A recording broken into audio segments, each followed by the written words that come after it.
What's up, YeshGamers? Robert the Bruce here, and today it's all about the shotties. Running with the 870 Magnum, dealing out some sick damage up close, and speaking of up close, I'd like to take this opportunity to remind everyone that a shotgun is only effective at close range. Seems kind of obvious, but I never know if I should laugh or cry when I see a guy on a bigger, wide open map and he's running with a shotgun.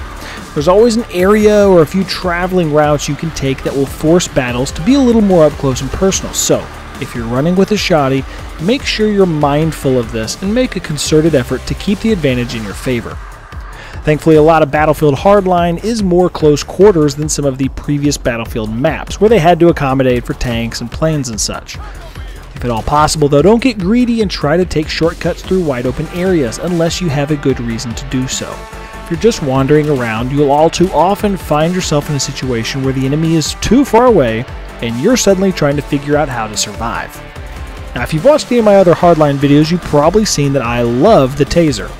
There's just something fun about tasing someone, getting that interrogation, and knowing how mad they are that you pulled it off. That being said, I leave the taser at home and roll with a regular old pistol for my secondary whenever I'm running with a shotgun. The reason, quite obviously, is that I need the range. The taser has terrible range, and the shotgun has terrible range, and that leaves me in a tough spot.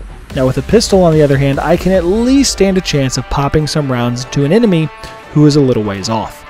I won't be dueling with a sniper anytime soon, but at least I have an option to fight back when someone is farther away. Now if you are also a taser lover, I recommend you swap it out for a pistol when you decide to run with a shotty. To be honest with you, the Enforcer is not my favorite class. I choose a class often based on the gadgets available more so than the weapon that I'll be using, because I try to base my play strategy around the class as a whole.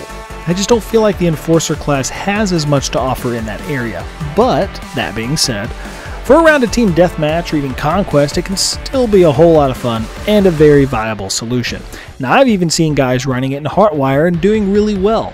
It's not impossible, but you've got to plan ahead and think about what kind of strategy you're going to play with.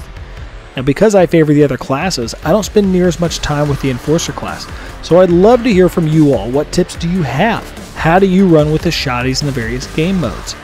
Hit me up below, and I'll see you on the battlefield.